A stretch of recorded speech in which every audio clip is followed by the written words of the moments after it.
Innal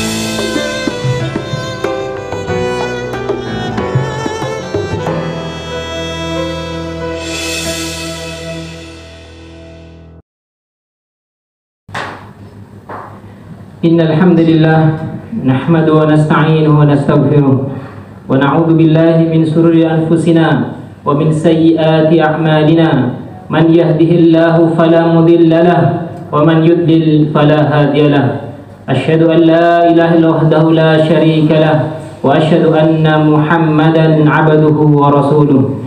Allahumma salli wa sallim ala nabiyyina Muhammad. Ya ayyuhalladzina amanu taqullaha haqqa tuqatih wa la tamutunna illa wa antum muslimun. Ya ayyuhan nas ittaqu rabbakumul ladzi khalaqakum min nafsin wahidah wa khalaqa minha zawjaha wa batha minhuma rijalan katsiran wa nisaa'a wattaqullaha alladzi tasaaluna bihi wal arham innallaha kana 'alaikum raqiba.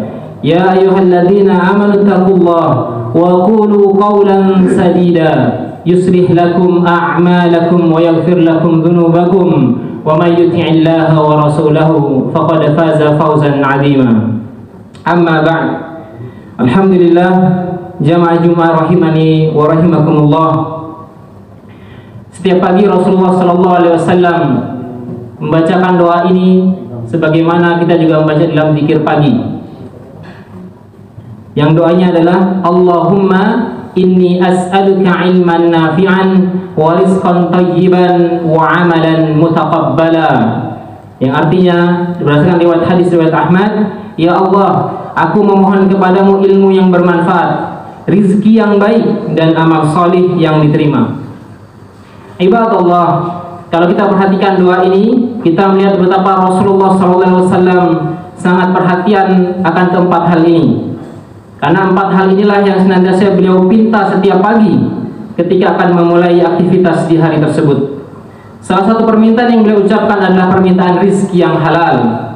Mengapa Rasulullah menaruh perhatian begitu besar terhadap rizki yang halal? Dan mengapa kita, umatnya, khususnya para kepala keluarga, para bapak, harus bekerja keras mencari rizki yang halal dan menjauhi rizki yang haram?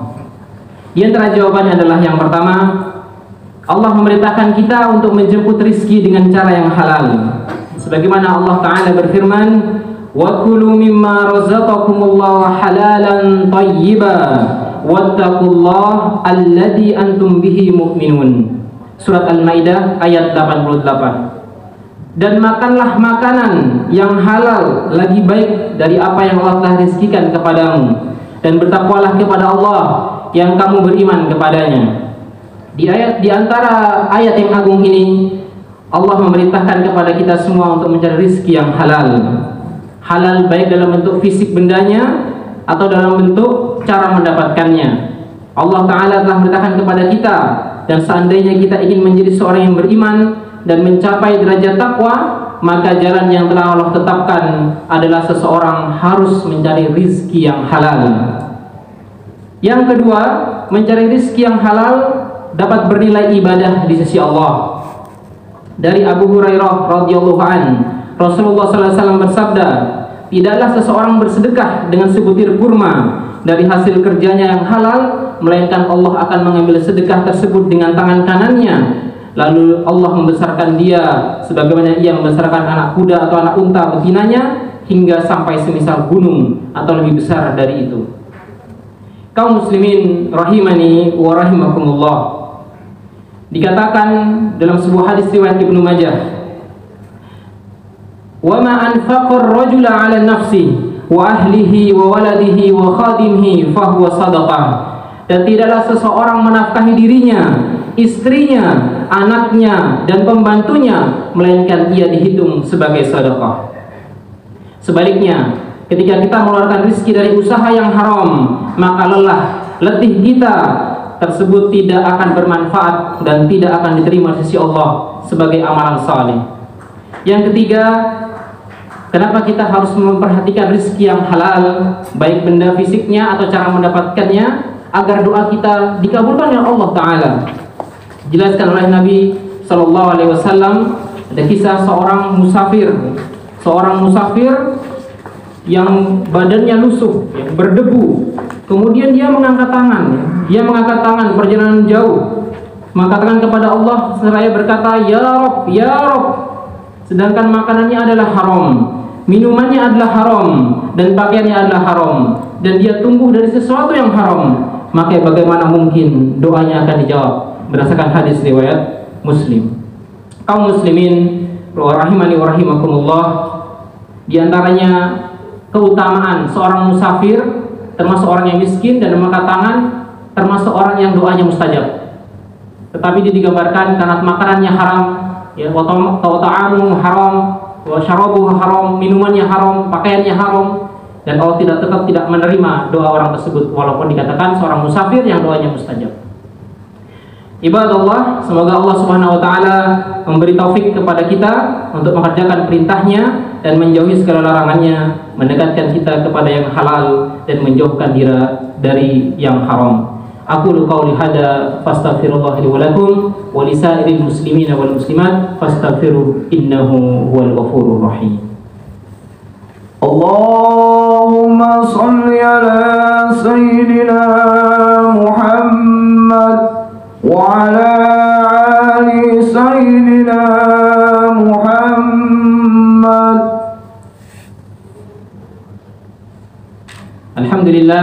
Alhamdulillahilladzi hadana li hada wa ma kunna linahtadiya laula an hadana Allah. Laqad ja'at rusulu rabbina bil haqq wa nudu an tilkumul jannah uristumuha bima kuntum ta'malun. Ya ayyuhalladzina amanu taqullaha haqqa tuqatih wa la tamutunna illa wa antum muslimun. Allahumma salli wa sallim ala nabiyyina Muhammad. Ibadallah, jamaah salat Jumat, semoga Allah merahmati kita semua. Yang keempat, yang terakhir, agar kita masuk ke dalam surga dan jauh dari neraka. Dan ini adalah sebab cita-cita yang terpenting dan paling utama seorang mukmin, yaitu dimasukkan ke dalam surga dan diselamatkan dari api neraka. Tidak ada lagi cita-cita yang lebih tinggi dari cita-cita ini. Harta yang berlimpah, apalah artinya tatkala harus diakhiri dengan derita yang tidak berujung. Bergelimang kenikmatan dunia yang fana tiadalah berguna, apalagi harus menderita kekal di dalam neraka. Na'udzubillah, tsumma na'udzubillah. Nabi SAW bersabda, "Kullu lahmin nabatin min sahtin fannaru ulabih." Setiap daging yang tumbuh dari yang haram, maka neraka lebih pantas baginya. Hadis riwayat At-Tabrani. Oleh karena itu, kaum muslimin, para kepala keluarga, para bapak, para ayah, berusahalah memperoleh rizki yang halal dengan cara yang halal pula. Jangan Anda menjadi seorang yang tega kepada keluarga Anda, menumbuhkan daging-daging mereka dari jerih payah yang haram. Membahagiakan istri dan anak bukanlah dengan cara memanjakan mereka, terlebih lagi memenuhi sebuah kebutuhan mereka dengan cara-cara yang haram. Na'udzubillah, tsumma na'udzubillah. Seorang kepala keluarga ketika melihat istri atau anaknya tersentuh dengan api, bahkan hanya berisiko terbakar oleh api dunia, maka dia akan segera menyelamatkan anak dan istrinya dari bahaya itu. Lalu bagaimana mereka bisa tega seorang kepala keluarga, seorang ayah, seorang suami, seorang bapak membiarkan anak dan istrinya terbakar dengan api akhirat yang jauh lebih dahsyat dari api dunia, lantaran mereka menafkahinya dengan harta yang haram. Semoga Allah memberi taufik kepada kita semua, memberi kita kecukupan dengan harta dan rezeki yang halal, hanya yang halal, serta membuat kita tidak merasa butuh kepada jalan-jalan rezeki yang Allah haramkan. Allahumma salli ala Muhammad wa ala ali Muhammad kama sallaita ala Ibrahim wa ala ali Ibrahim innaka Hamidum Majid. Allahumma ighfir lil mu'minina wal muslimat wal mu'minina wal mu'minat al ahya'i minhum wal amwat innaka sami'un qaribun mujibud da'wat. Allahumma a'izzal Islam wal muslimin, Allahumma a'izzal Islam wal muslimin, Allahumma aslih ahwalal muslimina fi kulli makan wa kulli zaman, wal muslimina fi Palestin, wal muslimina fi Suriah, wal muslimina fi Indonesia, wal muslimina fi kulli makan wa kulli zaman. Rabbana atina fid dunya hasanah wa fil akhirati hasanah wa qina adzaban nar. Walhamdulillahi rabbil alamin. Aqimis shalah.